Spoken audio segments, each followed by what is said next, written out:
सर्वेभ्यो नमो नमः। छात्रों, आज हम पढ़ेंगे सेमोशी भाग 2 कक्षा 10वीं संस्कृत। इसका पाठ 9 पढ़ने वाले हैं, जिसका नाम है नवमः पाठः सुक्तयः, अर्थात पाठ 9 सुक्तियाँ।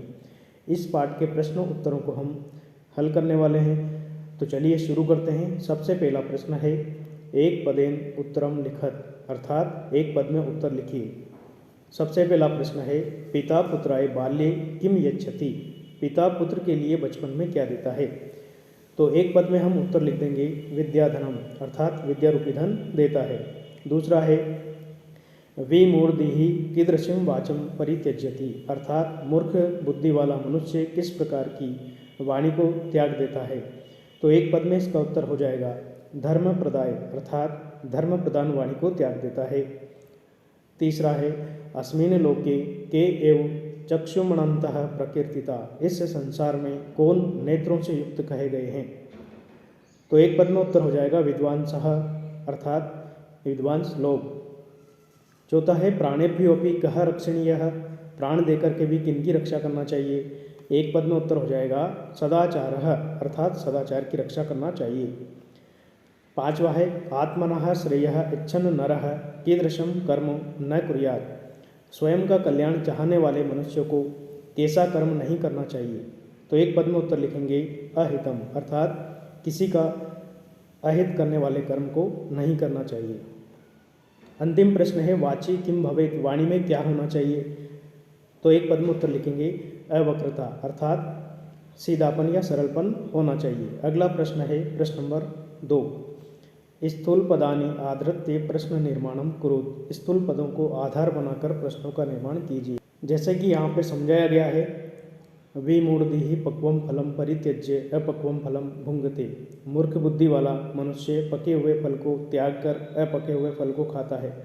यहाँ पर विमूढ़धीः को हटाकर प्रश्नवाचक शब्द जोड़ दिया कह, कह पक्वम फलम परित्यज्य अपक्वम फलम भुंगते, और अंत में प्रश्नवाचक चिन्ह लगाया गया है, प्रश्न का निर्माण किया गया है।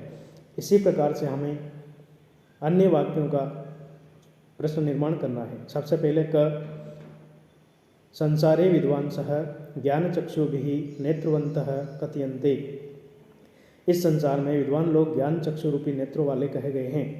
यहाँ पर स्थूल पद है विद्वांसः, इसको हटाकर हम लिख देंगे के, और अंत में प्रश्नवाचक चिन्ह लगा देंगे। तो प्रश्न बन जाएगा संसारे के ज्ञान चक्षुभिः नेत्रवन्तः कथयन्ते।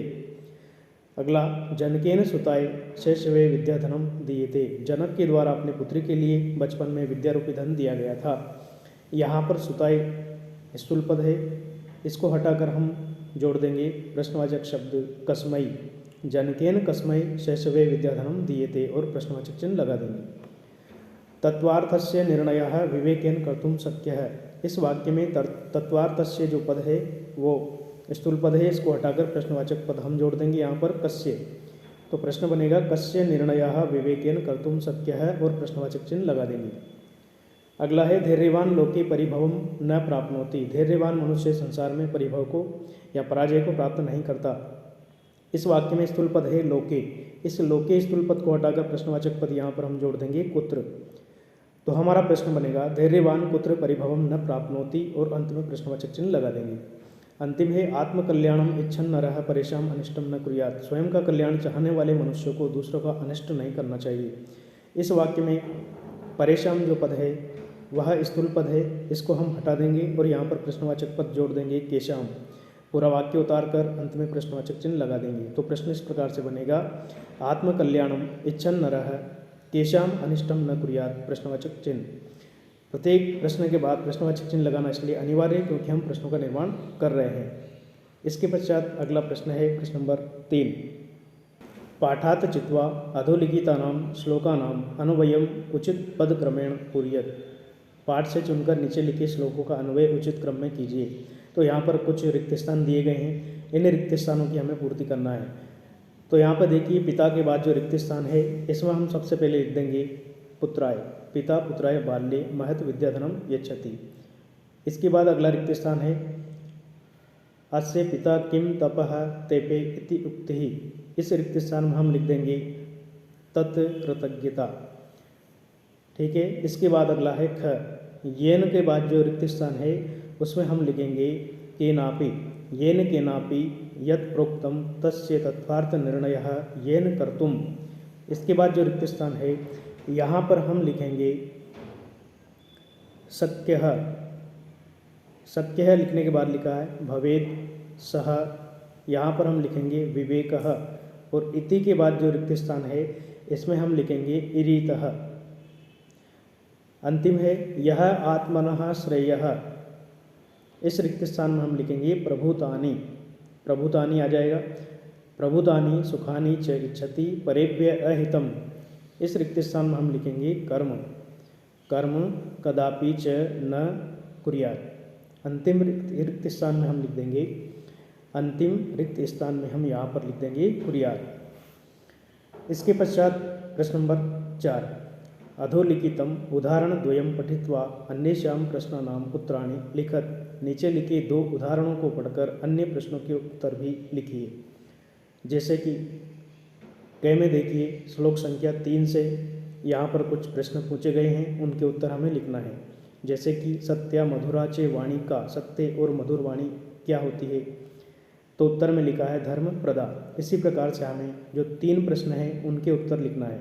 पहला है धर्म प्रदान वाचम कह त्यज्यति। धर्म प्रदान वाणी को कौन त्याग देता है, तो उत्तर लिखेंगे विमूढ़दिहि अर्थात मूर्ख बुद्धि वाला व्यक्ति।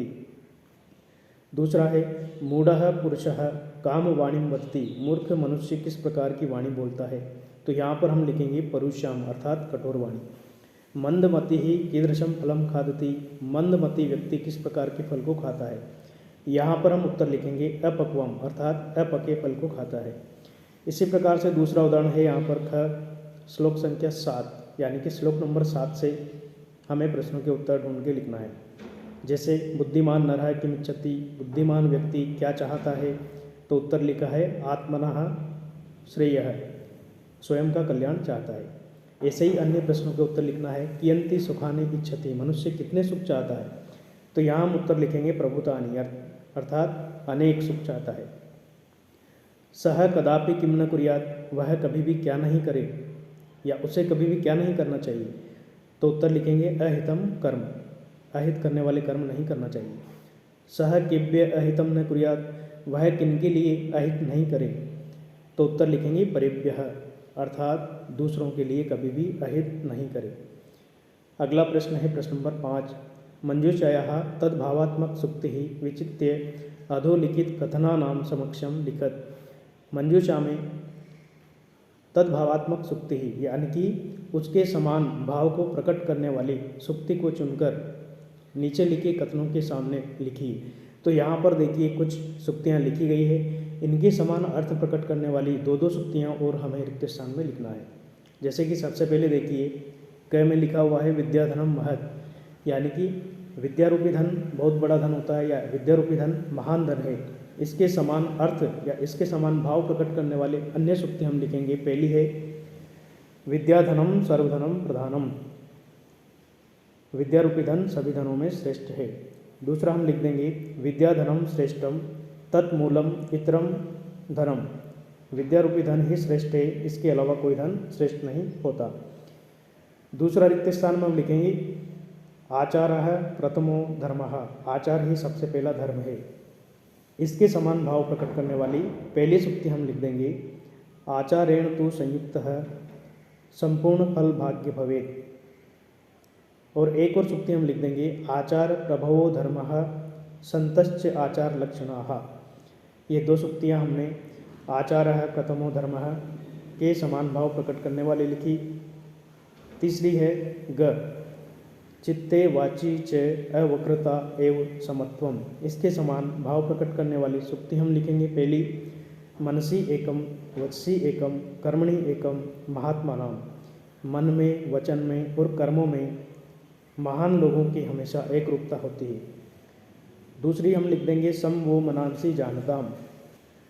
इसके पश्चात अगला प्रश्न है प्रश्न नंबर 6 का अधोलिखितानां शब्दानां पुरतः उचित विलोम शब्दम कोष्ठ का चित्वा लिखत। नीचे लिखे शब्दों के सामने उचित विलोम शब्द कोष्ठक से चुनकर के लिखिए।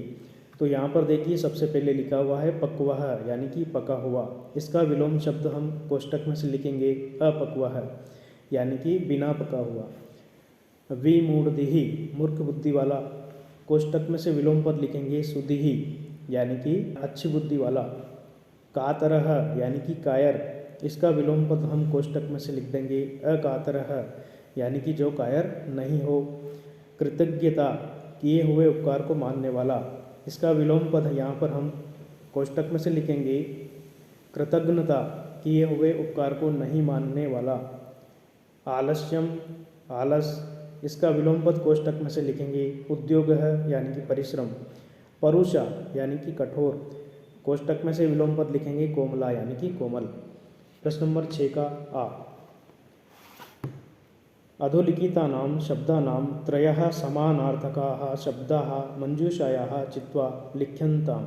नीचे लिखे शब्दों के 3 समानार्थक शब्द मंजूषा में से चुन करके लिखिए।